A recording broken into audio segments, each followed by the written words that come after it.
The second half of Overwatch League Season 6 is just a couple days away. The next few months will be pivotal in deciding who's worthy and answer some very important questions about every individual franchise. The question is, what is every team trying to prove? Where's the uncertainty? In this video, we're going to identify those things that every team needs to prove. Here is one question that every team has to answer in the second half of 2023. Atlanta Reign. Can you still dominate without Sombra? Every Atlanta critic has called them out for taking advantage of having the best Sombra in the world. When you have an OP Sombra like Lip and that kind of meta, you're just guaranteed to win. It gives you such an overwhelming advantage. Despite Atlanta beating all of the best teams convincingly, and not just through Lip mind you, people are still curious to see how they perform if there is some kind of meta shift. Now, based on what I've seen at least, Sombra probably isn't going anywhere anytime soon.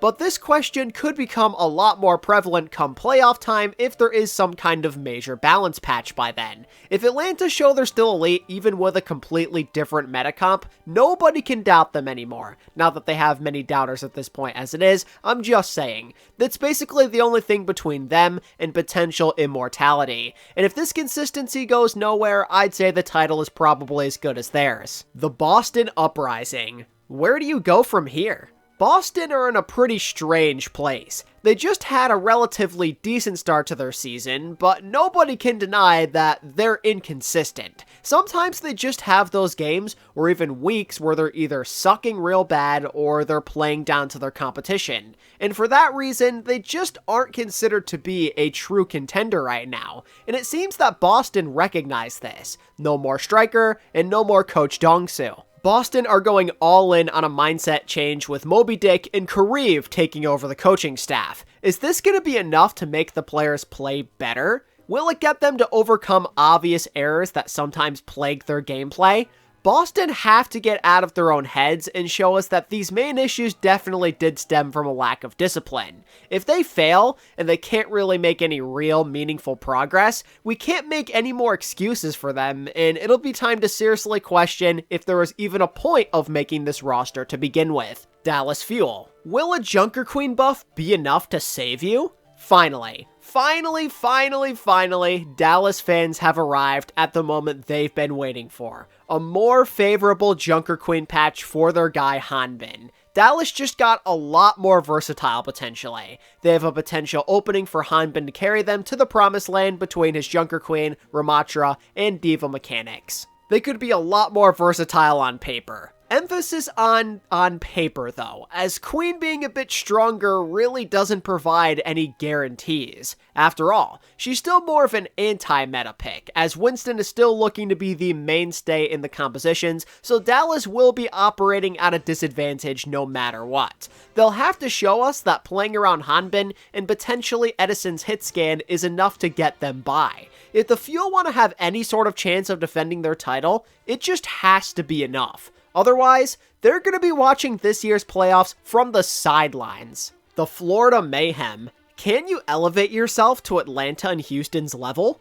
This is basically the only thing stopping the Mayhem from being in that serious contender conversation. They've proven themselves against every other foe at this point. They have had a great season so far.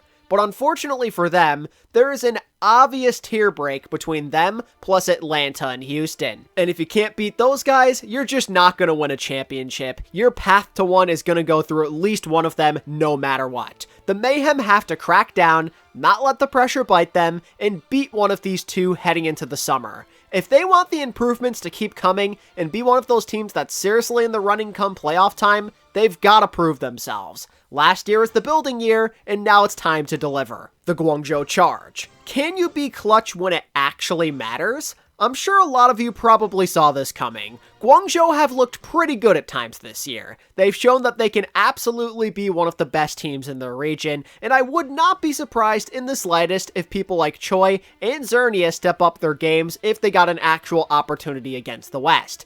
The issue is finding a way to get there. Anytime the Charge have been given this kind of opportunity, they have thrown it away. Choi and the other leaders of this team have to finish the job. Choi Se-won in particular needs to show us that he's not going to disappear when his team needs him the most, like we saw during the previous knockouts. If Choi wants to be a top player in the game, things like this simply cannot happen. The Charge must get through the knockouts at this point and make the playoffs. They have to give us a reason that this roster is not worth blowing up yet. And if we're being honest with ourselves, this is likely their final chance. Either show the world your talent firsthand, or fade into irrelevance. The choice is yours. The Hangzhou Spark. Can you survive a non-Winston meta? Again, like Atlanta Reign, I have to preface this by saying that for the time being, the Spark should be perfectly fine. Monkey is still really good, so they're chillin'. But in the result that playoffs change that, I question how this team ends up performing. Tank versatility has absolutely killed them this year. They just can't play anything not named Winston. They literally only have Gushue, which means that their success largely looms on his comfort zone, and as we all know, the only tried and true impact performing hero that he has in his arsenal right now is Winston. How do you play around that if the meta starts to evolve, and on the maps that just don't favor your composition? How do you play if the playoffs end up completely changing things? The Spark are basically one bad meta away from wasting potentially one of the most god-tier DPS lines of all time. Either Gushue puts in the work to improve, or the Spark have other players contribute even more. The Spark's current situation feels very uncertain, and I wonder how long they'll last if they don't make significant strides with their flexibility. Houston Outlaws. Can you take the final step? The Outlaws showed a lot of what we needed to see. This roster is disgustingly good, and so far they have delivered upon some pretty massive expectations. But now you have to make that final step. If you want to not waste this team's amazing potential and actually set out to accomplish your goal, you've got to beat the Atlanta Reign. It is the only real obstacle left for them. Nobody else is going to beat them right now. It is on Houston and Houston alone to overcome this team. The only problem is they might have to do it in a Sombra meta, and if that's the case, Houston have to very quickly learn from their mistakes, lock in, and fully elevate themselves. Pressure and not being good enough are no excuse with this kind of roster. If they fail to execute and make the final stride, this season will be seen as a massive letdown. London Spitfire. Can Rush Comp save you? Here's the deal. London have looked exceptionally poor on dive this year. Their tracer play and general positioning has been questionable to say the least. But what London showed us before the break on numerous occasions is they look a million times more competent when they're playing their comfort picks. When they get the Rhine, Queen, Mei, Bap, and Lucio going, they genuinely stand a chance. And now that the Mei and Cassidy changes are in effect, if they stick to what they know and they channel their old selves, they just might take advantage of the weaker teams on their schedule to turn their season around. There's no guarantee this is going to work like it did last year, but at this point, there's really nothing left to lose. This is their final hope. Desperate times call for desperate measures when you obviously can't match up in the true meta picks. And for London fans, let's just hope that this buff is enough. LA Gladiators. How much does Marvel raise your ceiling? Going into the break, the Gladiators realized that Dante was not working out. His Winston play wasn't up to par in their eyes, and they clearly felt that someone more experienced on this role could put them in a better position. And you know, they just might be onto something there. Winston has definitely been an issue for them, and if solved, it could unlock some serious potential. Marvel's a great player who helps in a lot of ways as a veteran of the game who's very flexible and can play that Winston. The only thing is, it's pretty hard to say how much of a difference one single change can make. It definitely helps in the long run, but Glads definitely have other issues too. And let's not forget that in general, they don't have that same stacked roster as in years past. Marvel has to be an absolute game changer for them, and other players have to make significant improvements in a very short amount of time for this change to have any sort of real merit. Then, and only then, can we say that the Glads are truly back to form. The LA Valiant. Will you win a game? This is it, Valiant. 8 more attempts to avoid your second, and yes, you heard me right, second winless season in franchise history. Do you have any kind of chance at this point? And if so, what do you need to do? If I had to guess, it probably would start with enabling their star player Seeker. Give him the help he needs and let this guy cook. Valiant have to show a lot of improvement like we saw about halfway through May. What we saw then is something that cannot stop. There can't be any sort of satisfaction or ceiling on what they can achieve. This team is operating at such a crazy disadvantage, so no matter what, this is a very tough ask. But there just might be a light at the end of the tunnel. The Vegas Eternal are on their schedule, and when that time comes, the Valiant have to lock in, as I don't know if there's any other realistic chance for them to get on the boards. Things are looking really bad for them, but not totally hopeless if they can take advantage of a very strange Vegas Eternal situation. All I know is, we're probably going to have a good idea of this team's destiny by the end of July. Let's see what they can do. The NYXL. How do you keep your names in the running? New York are in a pretty precarious situation. They honestly started off their season on a pretty good note, playing a lot better than I anticipated, and they showed some meaningful progress by the time we got to the mid-season Madness knockouts. The only issue is, they weren't out of this world with their gameplay, there were some questionable decisions at times, and there's a chance that some other teams take their name right out of the playoff picture. A team like London, for example, could show some way better consistency with some more powerful rush comps at their disposal. Then there's Defiant in Vegas, who made roster changes to try and change their future. If New York can't keep up and they end up lagging behind, there is a solid chance that they end up losing their spot in the play-ins. They've done enough to maintain relevance for now, but that lead is by no means comfortable, and they happen to play a lot of the teams that I was just bringing up before. One slip-up, or maybe two, is all it's gonna take, and with Coach Changun's questionable coaching history, that's a pretty scary thought. The San Francisco Shock. Can you be more than just the proper show? Let's call it how it is. The Shock need production from more team members. They feel so dysfunctional if proper literally doesn't kill everything.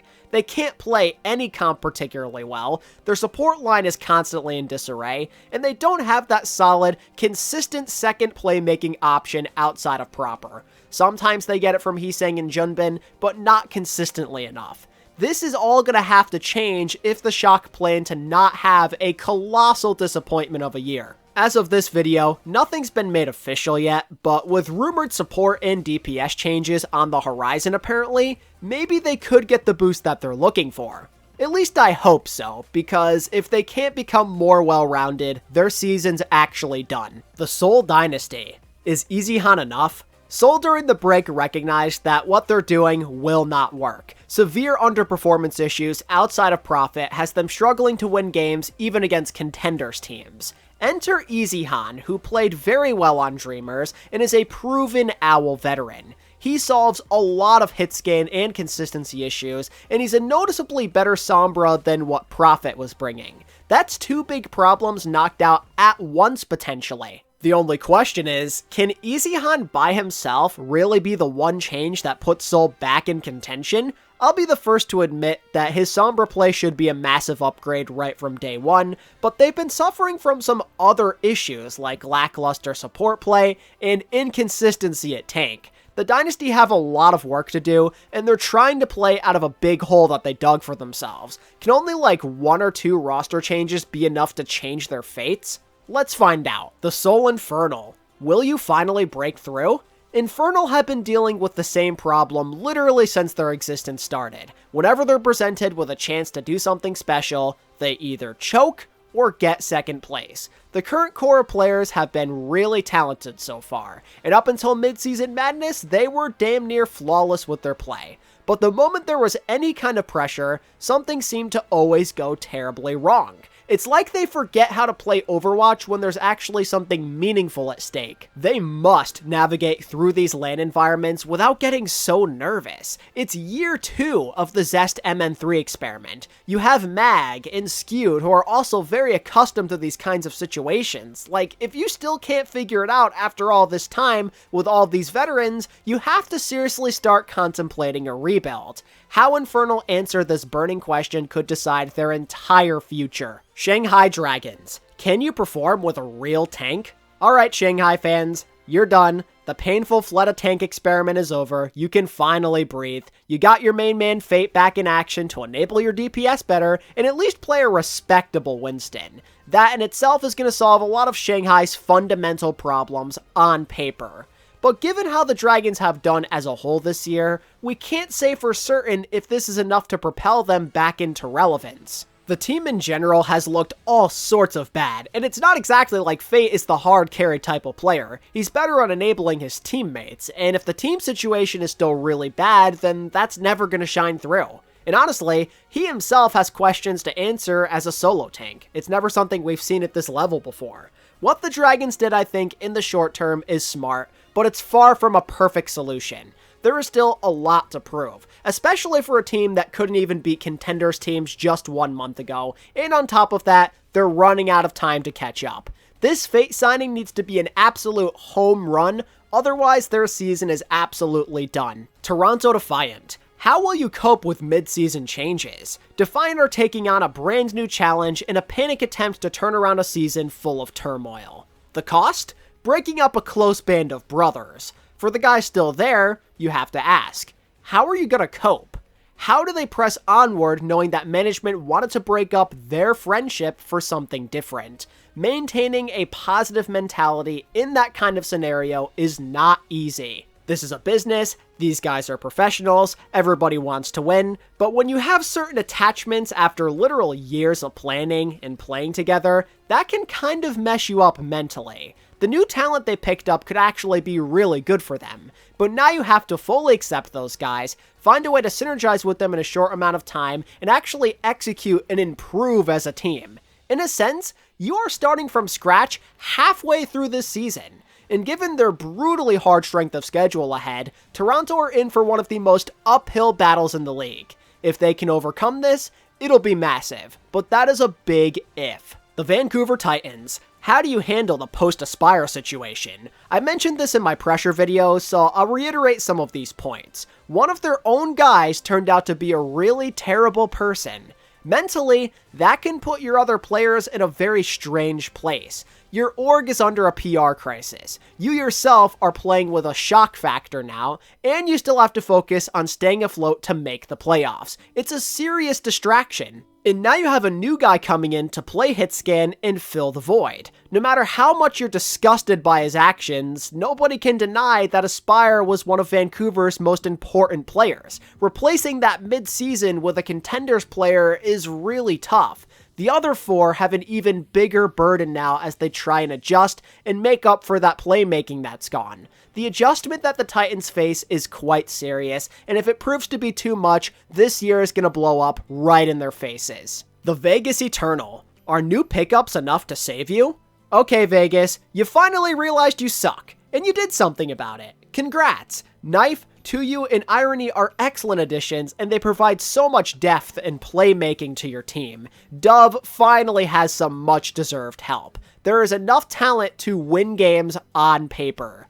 The only question is, did these changes come too late? Trying to build new synergy smack dab in the middle of a season with all your new players on ping with inner turmoil that you are already dealing with is not something that solves overnight. And unfortunately for Vegas, with the hole that they've dug themselves into, they're running out of time. It's going to be hard to even win a game, let alone be in contention for the play-ins. Vegas are purely banking on individual skills rather than total team play. You're depending on your big names to progress things faster than anticipated.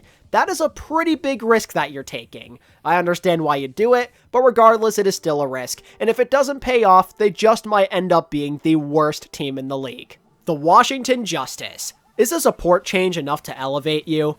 Coming into the break, the Justice had a very simple conclusion they came to. Support is a major weakness. Their solution? Replace FD God. Honestly, maybe not the worst idea, as FD didn't bring a lot of value, and Donghung is definitely more flexible. He gives the Justice a more balanced attack that could potentially help them focus more on enabling their DPS, which is exactly what they need. But unless you're literally like Chio level or around there at the main support position, it just tends to be less valuable than other places. They need more star playmakers. Without that, how could we ever expect the Justice to go on a serious title run? This is what they have to prove wrong. They have to show us that a position change was the real thing holding them back. They've got to show us that a move like this was enough to significantly shake up their team play. That's what I'm looking for right now. That's what the Justice have to show me if they want to make the playoffs come September. And that'll do it for today. What do you think every Overwatch team needs to prove heading into the second half of 2023? Let me know down in the comments section. And if you enjoyed this video and you want more Overwatch League content just like this, be sure to give this video a like and subscribe to the channel if you're new. Thank you all so much for watching. I really appreciate it so much. And until next time, this is ATP, signing out. Peace.